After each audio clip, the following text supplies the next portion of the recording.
하나님 아버지와 우리 주 예수 그리스도로 도는 은혜와 평강이 이 자리에 계신 여러분과 함께 하시길 주님의 이름으로 축원합니다. 이제 대림절 두 번째 초를 밝혔습니다. 제단의 초뿐만 아니라 배너의 뒤편에 있는 배너의 초도 하나가 더 달렸습니다. 그리고 지난 주일 아무런 장식도 없었던 성탄 뒤에는 이제 선악과를 상징하는 둥근 돌들이 달렸습니다. 우리는 이렇게 초를 하나씩 밝히며 빛으로 오신 주님을 기다립니다. 대림절 두 번째 주일 복음서 말씀은 회개하라 천국이 가까웠다라고 하는 세례 요한의 외침으로 시작을 해볼까 합니다. 주님의 일을 준비하는 요한의 이 말씀은 대림절 둘째 주일이면 우리가 항상 늘 듣던 그런 묵상하는 말씀입니다. 선지자 말라기 이후로 끊겼던 그 하나님의 음성이 이제 다시 세례 요한의 목소리를 통해서 외쳐집니다. 오늘 복음서 본문을 읽어보면 다른 것보다도 제일 먼저 눈에 띄는 것은 아마도 요한의 외모인 것 같습니다. 나타가죽 옷을 입고 메뚜기와 석청을 먹고 있는 이 요한의 모습이 무척 특이합니다. 그런데 이 모습은 사실은 구약 성경에 나와 있는 나실인이라고 하는 하나님 앞에 성별된 사람들이 갖고 있던 그런 복장의 모습과 일치합니다. 그러니 이 요한도 하나님 앞에 성별된 사람이 틀림없습니다. 사람들이 이 사람을 보고 싶어서 악플을 다퉈 이 광야로 찾아온 이유도 바로 이런 것 때문이겠죠. 하지만 오늘 우리가 주목해야 될 것은 이런 요한의 특이한 외모가 아니라 우선은 이 요한이 지금 어디에 서 있는가라고 하는 것을 주목해야 될 것 같습니다. 요한은 지금 세련되고 풍족한 그리고 번화한 도시가 아니라 척박한 광야에 서 있습니다. 근데 오늘 마태복음 3장 5절에 보면 예루살렘과 온 유대와 요단강 사방에서 그를 찾으러 왔다라고 하는 말씀이 있죠. 이 5절 말씀을 좀 곱씹어 보게 됩니다. 얼마나 많은 사람들이 왔을까요? 사실 정확히 알 수는 없을 것 같은데 똑같은 내용이 나와 있는 마가복음 1장 5절의 말씀을 조금 고려해서 본다면 거기서 말하는 것처럼 정말 구름대처럼 사람들이 다 몰려왔을까? 아니면 혹시 이것은 과장이 아닐까? 여러모로 생각하게 됩니다. 하지만 복음서 기자가 우리에게 전하고자 하는 것은 얼마만큼 사람이 왔는가 그것보다도 더 자명한 것을 우리에게 남겨놓는데 그것은 지금 이 광야에 찾아든 사람들의 대부분이 하나님의 도성 예루살렘과 선민의 땅 유대에서 왔다라고 하는 것입니다. 이 구절은 우리에게 여러모로 생각거리를 던져줍니다. 예루살렘과 광야 많은 차이가 있지요. 하나님의 성전이 있는 곳, 거룩한 곳, 기도하러 찾아가는 곳, 왕과 귀족들, 고위 성직자들이 있는 곳, 안전과 평안이 보장된 곳, 경제적으로 풍족한 곳, 그것이 바로 예루살렘입니다. 그러나 이 광야는 그 무엇 하나 보장이 된 것 없는 그런 땅, 위험하기 그지없는 땅, 미래를 약속할 수 없는 땅이 바로 광야입니다. 그럼에도 불구하고 사람들이 이 광야로 찾아옵니다. 왜요? 사실 우리가 아주 잠깐만 생각해도 그 답은 쉽게 얻을 수 있지요. 예루살렘이 예루살렘 구실을 못하니 새로운 예루살렘을 찾아 사람들이 나섰다라고 밖에는 설명할 수 없습니다. 하나님의 거룩한 냄새가 나는 곳이라면 그곳이 예루살렘이든 광야든 상관없고 참으로 하나님의 말씀이 들리는 곳이라면 아브라함이 설교하든 돌멩이가 외치든 상관없다는 것이 오늘 본문 우리에게 주어지는 메시지입니다. 중요한 것은 참으로 이곳에서 하나님의 음성이 들리느냐 안 들리느냐, 거룩한 하나님의 냄새가 나느냐 안 나느냐, 이것이 관건입니다. 그러면 이 예루살렘에서 기대되는 하나님은 도대체 어떤 분일까요?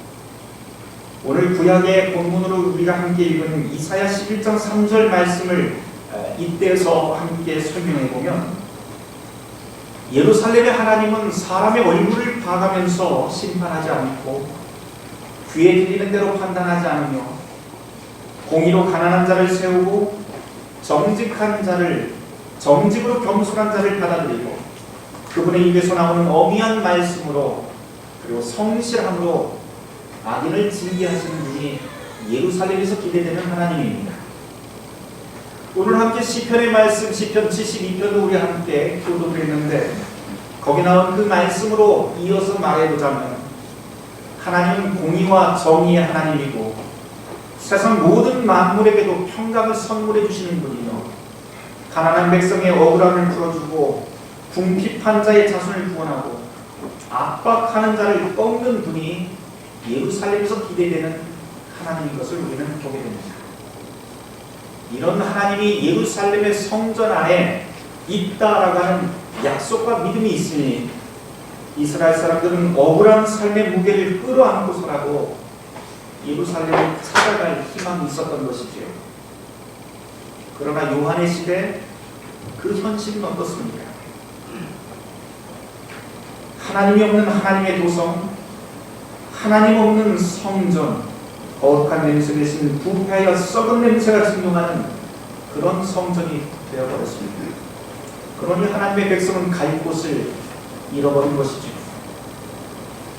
오늘 교회는 말씀들 우리가 네 개의 말씀들을 함께 읽고 묵상을 했었는데 이 네 개의 교회는 말씀 가운데 자꾸 한 단어가 마음에 걸렸습니다. 시편 72편 6절에 나오는 아주 짧은 단어인데요. 벤풀이라고 하는 단어가 거기에 나옵니다. 들에 자란 풀이 무슨 죄가 있기에 배임을 당했을까?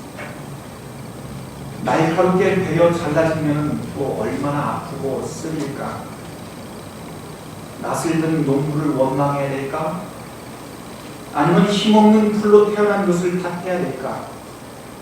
뿌리는 땅에 박혀 있어서 움직일 수도 없고 바람 불면 흔들리는 것밖에 할 수 없는 그런 생명인데 도대체 무슨 죄가 있다고 죽음과 고통의 날까지 평안할 수 없는 것일까? 이 벤풀의 삶이 단순히 들판에 하잘 것 없는 풀의 이야기로 들리지 않는 까닭은 무엇일까요? 벤풀, 이 단어는 무척 비극적입니다.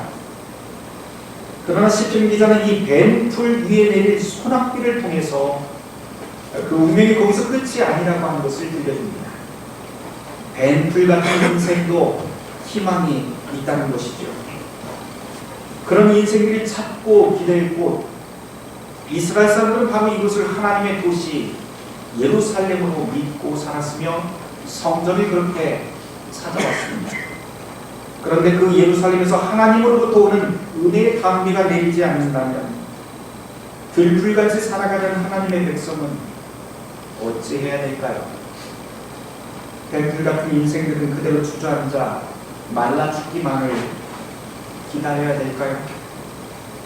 평화의 도시 하나님의 도성, 기도하는 집이 제 집 구실을 하지 못할 때 사람들이 가질 수 있는 선택지는 단 하나밖에 없습니다. 그곳을 떠나는 것이지요. 살아야 하기 때문에 떠나야 되고 출애굽하듯 탈출해야 됩니다. 그래야 삽니다. 이 예루살렘의 이야기는 오늘 우리로 말하자면 교회의 이야기로 환원할 수 있을 것 같습니다. 그것이 척박한 광야라 해도 문제가 될 것은 없습니다. 뭐 하나 볼 것 없는 광야지만 그곳에서 하나님의 음성이 들린다면 그것으로 족합니다. 벤풀 위에 내리는 소낙비, 예루살렘을 떠난 자들을 위한 준비된 광야. 그러고 보면 절망의 시절에도 하나님은 이런 식으로 늘 하나님께서 당신의 세계를 이어간다고 하는 그런 희망을 우리에게 전해줍니다. 광야에 몰려든 사람들의 면면을 한번 살펴봅니다. 성경은 이 사람들이 어떤 직업, 어떤 성향, 어떤 부류의 사람들이 있는지 거의 정보를 주지 않지요. 하지만 충분히 추측할 수 있습니다. 여기엔 병든 사람, 돈 없는 사람, 이런저런 이유로 도시에서 살 수 없던 사람, 심지어 성전에 가고 싶어도 성전세를 내지 못해 갈 수 없었던 사람, 주류 사회에서 냉대받던 사람들이 아닐까 싶습니다. 이렇듯 가슴이 무너진 사람들이 예루살렘을 떠나 광야로 몰려듭니다. 광야라도 찾아온 것은, 광야라도 이렇게 사람들이 찾아왔다는 것은 여전히 이 사람들이 희망을 버리지 않았다라고 하는 증거가 됩니다. 그러고 보면 찾으라 그러면 찾을 것이요, 문 두드리라 그러면 열릴 것이다 라고 하는 주님의 말씀이 바로 이 광야 위에 서 있는 사람들에게도 여전한 복음의 말씀, 희망의 말씀인 것 같습니다. 종교와 경제 중심지인 예루살렘을 떠난다는 것, 사실은 굉장한 용기를 요구하는 일이지요.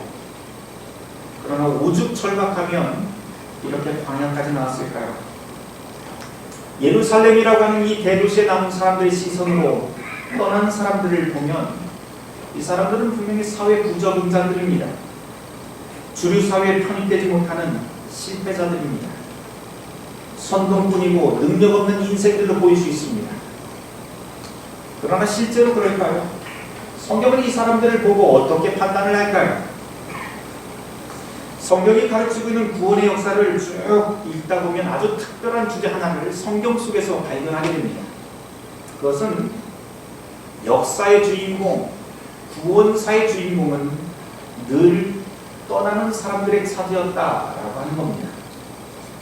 아브라함과 그의 자손들, 모세와 출애굽한 사람들, 사사들과 예언자들, 예수님과 그의 제자들, 오늘 본문에 등장하는 광야의 세례요, 바울과 초대교인들에 이르기까지 어느 누구 하나 편한 세상 질서에 안주하며 살던 사람은 거의 찾아볼 수 없습니다.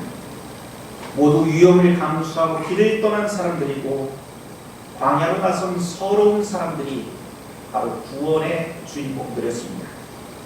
그러나 이런 서러운 사람들을 통해서 하나님 당신의 나라를 세워 가시지요. 그러나 여러분, 여기서 한 가지 우리는 꼭 잊지 말고 유념해야 될 것이 있습니다. 하나님의 음성이 들리는 그 광야로 떠났다고 해서 모두 다 같은 사람은 아니다라고 하는 점입니다.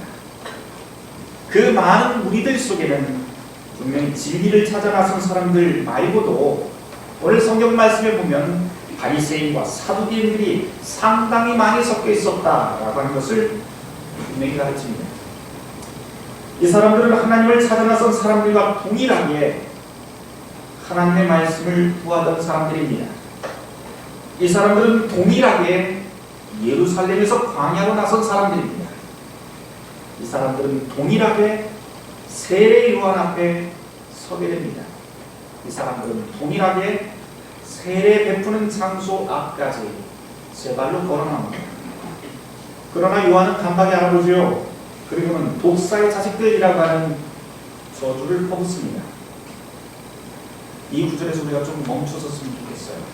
왜냐하면 복음서 기자는 지금 이 말씀을 통해서 과거의 일을 이야기하는 것이 아니라 지금 교회에 나온, 지금 이 자리에 있는 저와 여러분 모두에게 교회에 나와 있는 그 이유를 진지하게 묻기 때문입니다. 참으로 회개하여 천국 백성이 되길 바라면서 이 자리에 나와 있는지, 아니면 겉만 번지르한 구경꾼으로 와 있는지, 아니면 독사의 자식인지 말입니다. 우리는 왜 이 자리에 앉아 있는 것일까요? 오늘의 복음서 말씀은 너무도 분명한 메시지를 우리에게 남겨놓습니다. 회개하라 라고 하는 것이죠. 회개란 무엇일까요? 회개란 우리 자신을 하나님 앞에 세워놓고 슬퍼하는 것입니다. 회개란 우리의 양심을 하나님 앞에 세워놓고 죄를 고백하는 것입니다. 회개란 우리의 삶을 하나님의 앞으로 돌려 세우는 것입니다. 이것이 회개입니다. 오늘 우리는 교회의 구약 말씀 이사야 11장 말씀을 통해서 하나님 앞에 선 사람들이 얻게 될, 만나게 될 신비한 세계 이야기를 들은 바 있습니다. 늑대가 어린 양과 함께 살고, 표범이 어린 염소와 눕고, 사자가 살진 송아지와 함께 있고 독사물에 어린아이가 손을 넣는 그런 세계관입니다. 이건 단순히 선지자 이사야의 환상일까요? 아니면 시간의 끝은 종말의 때나 단 한 번 이루어질 먼 미래의 공상일까요? 이런 세상을 우리가 경험할 수 있을까요?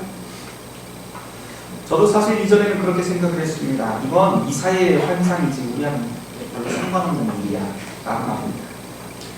그런데 지난주에 제가 약 1500년 전 황금의 잎이라고 하는 별명을 가진 대설가가 요한 크리소스토무스의 글을 읽다가 이 구절과 겹쳐서 읽게 되는 그런 경험을 했습니다. 요한 크리소스토무스의 글을 잠깐 읽어드리려고 합니다. 여러분, 교회가 노아의 방주보다 낫다는 것은 확실히 옳습니다. 방주는 짐승들을 받아들여 짐승 그대로 보존합니다. 그러나 교회는 짐승들을 받아들여 변화시킵니다. 예컨대 방주에 들어가는 매는 매의 모습으로 그대로 방주를 나갔습니다. 늑대도 들어가서 늑대로 나갔습니다. 그러나 그리스도의 몸인 이 교회는 매로 들어와 비둘기가 되어 나갑니다. 늑대로 들어와 양이 되어 나갑니다.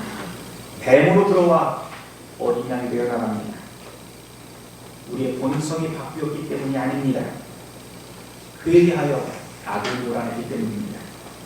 내가 회개에 대해서 자주 말하는 것이 바로 이 때문입니다.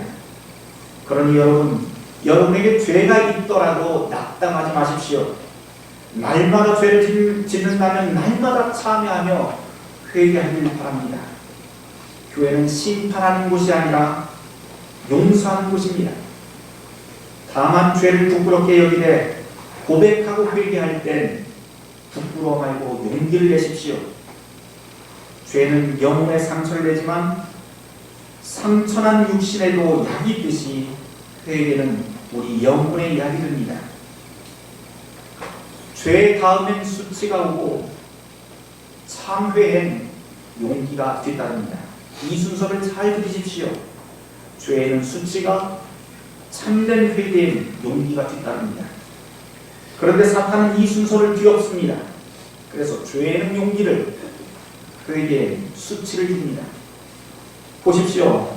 몸파하는 여인을 보면 용감하게 그 뒤를 따라 방 안으로 들어갑니다.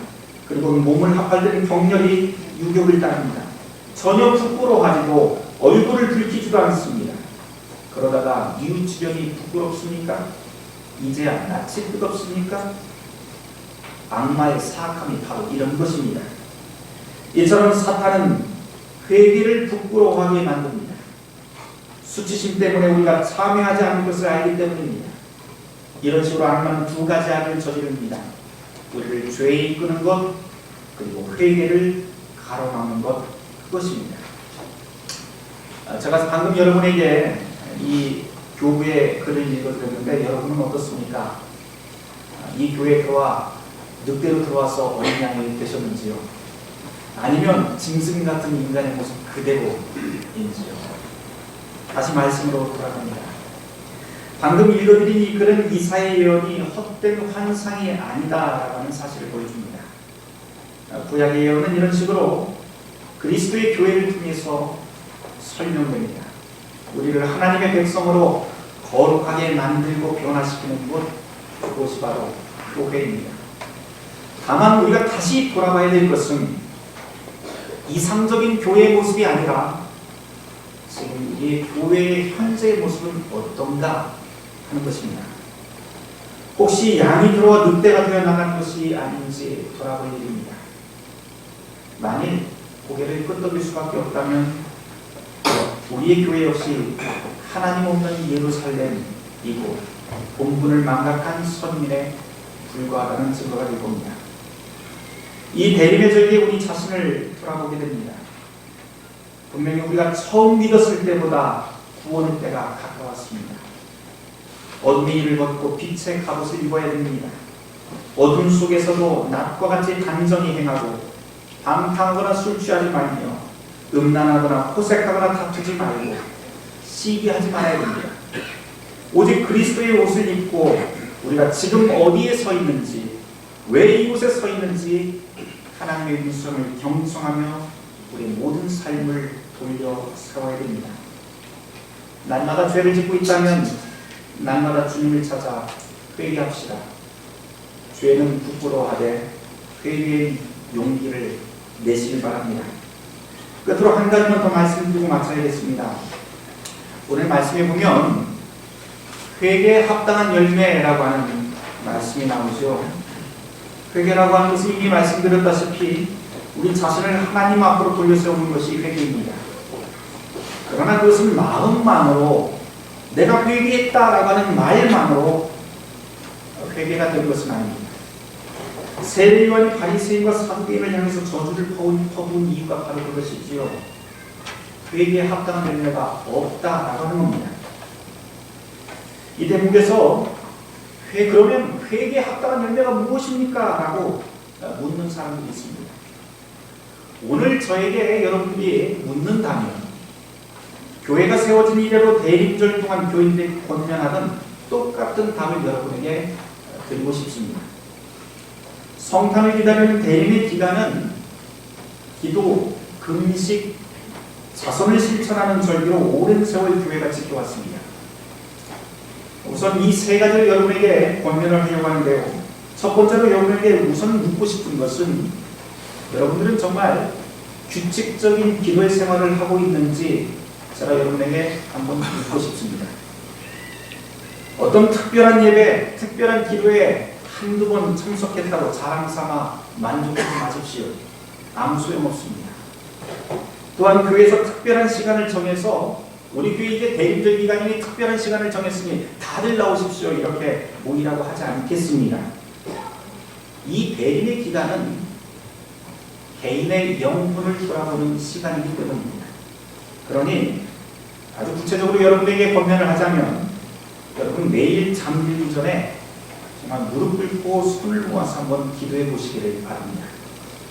아주 초보적인 경건 생활이라 어른들은 이거 우습게 생각하고 실천하지 않는 것 같습니다. 그런데 이렇게 기도하는 습관을 들인 사람들, 그 사람들의 삶이 어떻게 변하는지 여러분들이 보셔야 합니다. 그리고 가능하다면 저녁에 자기 전에요, 온 가족이 함께 모여서 손을 잡고 돌아가면서 한번 기도를 해보시길 바랍니다. 그 기도의 제목들이 가족의 안녕을 위한 것이어도 좋고 내일 건강하게 해달라고 하는 그런 기도도 좋고 아주 초보적인 기도 상관없습니다. 중요한 것은 그 자리에서 가족들이 함께 손을 맞잡고 기도하고 참여되는 것입니다.